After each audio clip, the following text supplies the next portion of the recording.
यह घटना मेरे साथ 1 साल पहले हुई थी। हमारी अंतिम परीक्षाएं आ रही थीं और मुझे अभी भी बहुत तैयारी करनी थी। आमतौर पर हमारे स्कूल की लाइब्रेरी 5 बजे बंद हो जाती थी, लेकिन परीक्षाओं के कारण स्कूल ने निर्णय लिया कि लाइब्रेरी आधी रात तक खुली रहेगी, ताकि अगर बच्चे चाहें तो वे परीक्षाओं की तैयारी के लिए रुक सकें।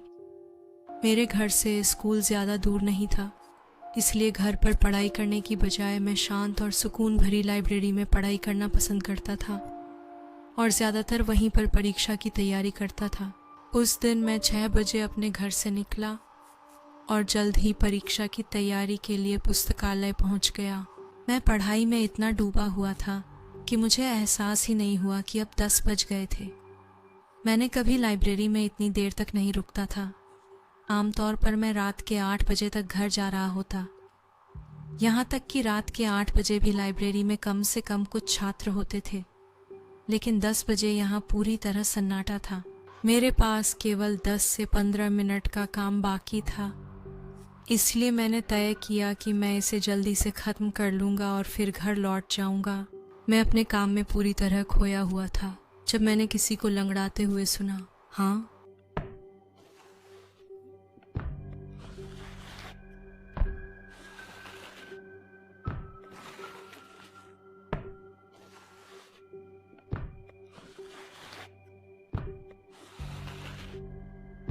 मैंने जल्दी से अपनी किताबें उठाईं और पुस्तकालय से बाहर दौड़ गया।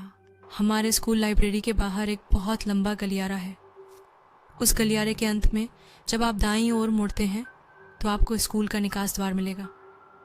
मैं गलियारे से होकर निकला और जल्दी से निकास के पास पहुंच रहा था जब मैंने देखा कि उस गलियारे के अंत में एक महिला खड़ी है।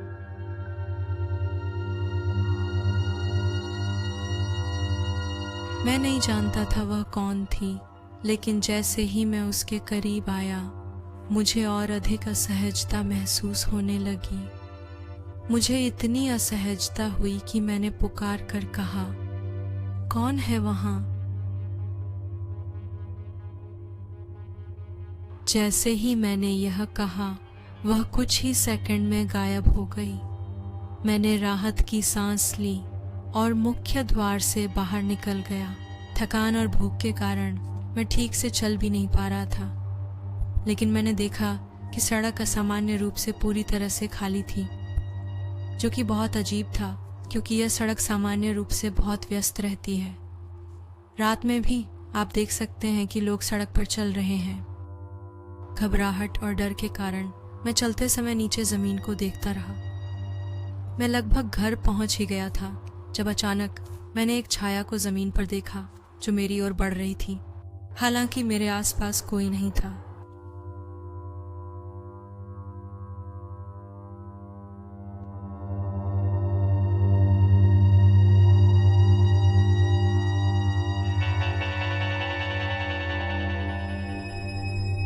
जब मैंने अपना सिर ऊपर उठाया तो मैंने देखा कि एक महिला मेरे सामने चल रही थी।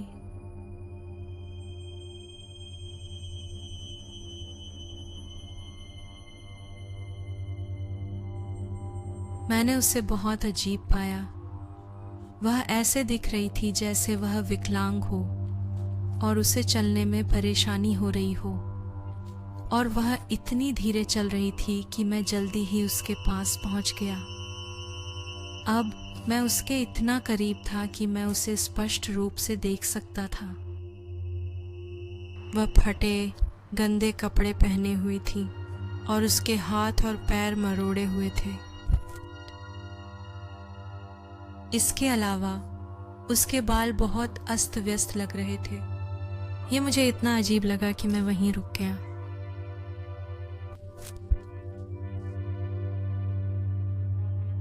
मेरा अंतर्मन बार बार मुझे कह रहा था कि इस महिला के और करीब न जाऊं।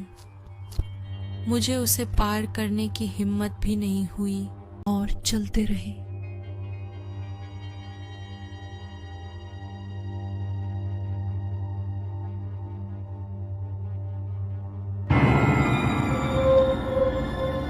मेरी बेटी कहाँ है?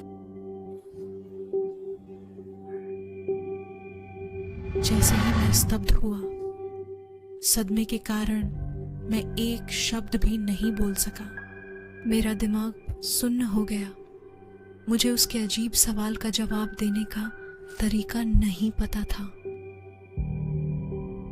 डर के मारे मैंने उस औरत की ओर इशारा किया, वहां दूर।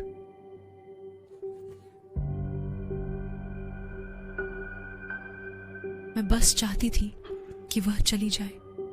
वह लंगड़ाते हुए उस दिशा में गई जहां मैंने उसे इशारा किया था, और वह इतनी दूर चली गई कि मैं उसे अब और नहीं देख सकी।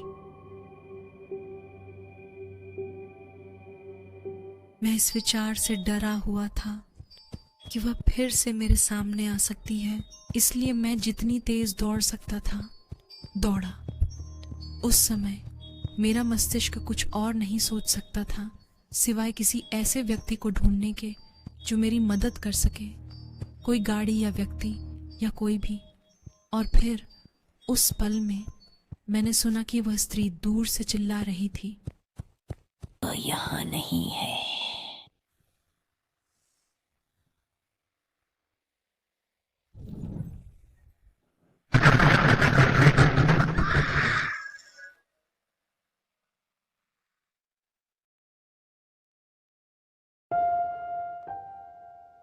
उसके बाद मुझे कुछ याद नहीं है।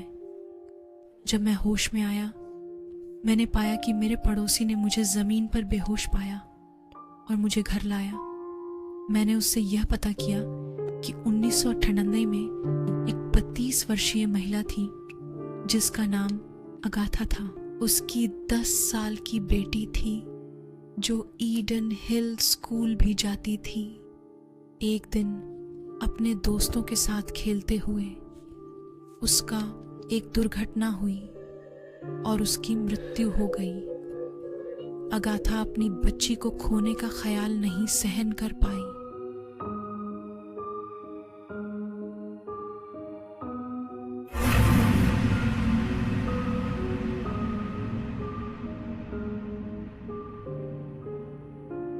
उसके बाद अगाथा की आत्मा को ईडन हिल स्कूल और आसपास के क्षेत्र में अपने खोए हुए बच्चे की तलाश में घूमते हुए देखा गया। वह अभी भी भटक रही है, उम्मीद के साथ कि एक बार फिर अपनी बेटी से मिल सके।